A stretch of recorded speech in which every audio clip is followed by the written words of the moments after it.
ازيكم يا اخواتي اللي مشرفيني وخليني التفاعل نار، وعلشان ارد لكم الجميل كان لازم برضه اعمل فيديو نار ومولع ومشطشط. لما الدنيا لعبت بقيت بتشافك نانا المشط.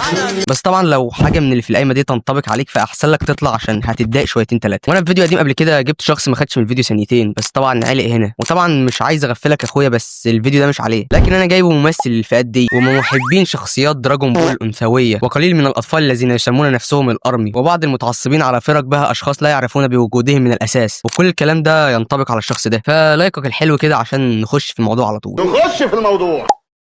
قبل ما اكتب سكريبت الفيديو ده حبيت اعرف اسمه، ودي كانت اكبر غلطه انا عملتها، لان اكتشفت ان اسمه زياد. يعني ليه يا اسطى، ليه يا اسطى كده؟ استخدم معاكم شيء ماسك توريدن الكوريين كلهم بيتخانقوا عليه بجد. لو فضيتوها بالشكل ده هتلاقوا في حاجات بتنزل او الماسك بينزل على ايديكم. دي هنستخدمها في رقبتنا وفي الكوع، ده في الترتيب اللي محتاجه جسمنا. هنشيل الماسك بعد 25 او 30 دقيقه، هنبدا بقى نعمل السكين كير من بعد. استخدمت منتجات اي اتش سي تونر. يا جدعان الاسم ده محتاج مسؤوليه، ولحد دلوقتي اي حد اسمه زياد على اي منصه يا اما واحد ناعم قوي يا اما شخص بيتابع فرقه حرفيا كل اللي بيشجعوهم بنات اكبر واحده فيهم عندها 14 سنه. فانت بتعمل ايه يا اسطى؟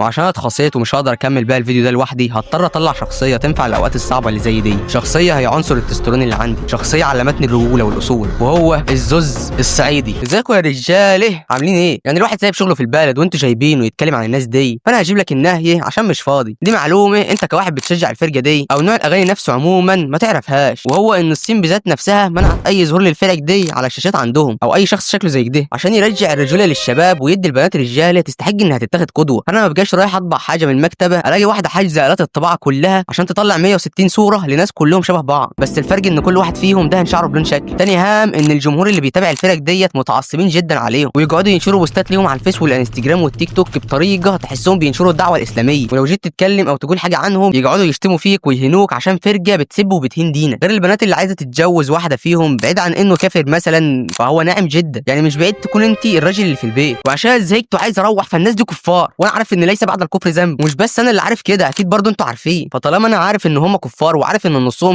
ليه لسه بتتفرج او بتتفرجي عليهم يا بنتي 60 يا ولاد وشويه بتوع الانمي اللي فاكرين نفسهم ناس مهم.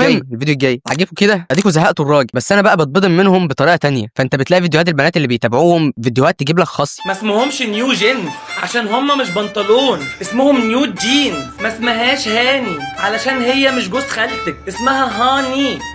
هاني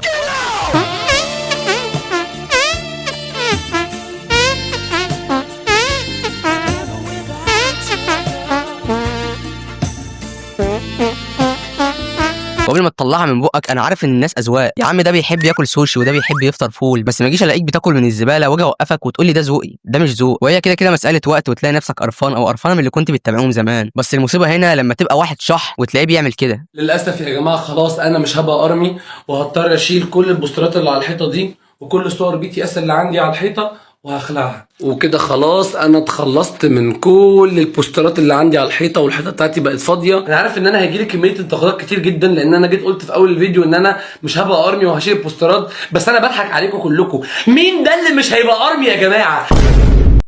2 3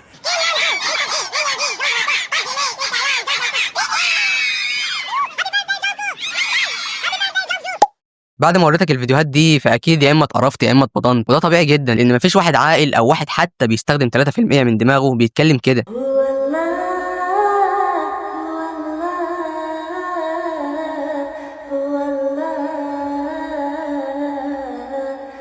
ولو في حد دماغه واقفه خالص وواخد شخص من دول كقدوه ليه فهو عايز يتظرف واحد. بس تعالى بقى اكلمك عن فئه تانية، فلو قلت اسم النجم بتاعهم غلط ممكن يعملوا فيك محضر عيل عرس جاهل ما يعرفش يقول اسم جون كلوك صح، فانت ممكن تزنقهم لو قلت لهم ايه المبرر الوحيد اللي يخليك ماسك كده. طالما ما ردعكش على المسرح فخلاص انت ما عندكش اي مبرر انك تغلط في واحد عشان واحد تاني، زيهم زي مدمنين الانمي او الانيميشن الياباني او الكرتون عادي جدا. وانا هنا مش قصدي الشخص اللي بيتفرج على حلقه او مسلسل على سبيل الترفيه، انا بتكلم عن الناس اللي بجد غريبه وتحس باشمئزاز لما تيجي تفتح معاهم حوار وتلاقيهم مسميين نفسهم اوتاكو وهم مش فاهمين معنى الكلمه اصلا. ولو انت متوقع مورط وفرحان قوي بالاسم ده. فوتاكو عند اليابانيين معناها الشخص المهووس والمدمن على مشاهده الانمي وقرايه المانجا. فانت لو مهووس فعلا وشايف نفسك بتقضي يومك كله على الحاجات ديت فخلاص مبروك عليك الاسم. تاني حاجه هو الناس اللي بتتعصب قوي لما تقول على الانمي كرتون، بس للاسف يا اسطى هو فعلا كرتون، لان كرتون بالانجليزي يعني انيميشن، وكلمه انمي مشتقه اصلا من كلمه انيميشن، وانيميشن يعني رسوم متحركه، ورسوم متحركه يعني كرتون. فهو في الاول وفي الاخر كرتون بس ياباني، فما تبقاش تحزق بعد كده، غير كده هتبقى اوسخ من اللي بيتابعوا الكيبوب لو شتمت واحد، لانك بتشتمه على شخصيه مش موجوده اساسا. فلما اقول لك او الانمي عموما فما تتضايقش قوي، هو مش من باقي عيلتك. كلام كتير قوي ممكن اقوله، وكان نفسي والله اعمل الفيديو ده في الاجازه، بس طبعا مفيش وقت، وعارف ان مده الفيديو قصيره، بس يا اسطى تحمد ربنا اصلا ان انا منزل لك فيديو في ال10 ايام اللي انا خدتهم، عشان اول ما باخد فتره راحه بخش على طول في فيديو جديد، وده دليل كبير على حبي ليك. فلو عايز تنضم لعيله الزوز الفشيخ اللي مفيش افشخ منه، عندك زرار الاشتراك اهو، وممكن تعمل لايك وشير لو تحب، وده فيديو متاكد انه هيعجبك لو اتفرجت عليه. سلام.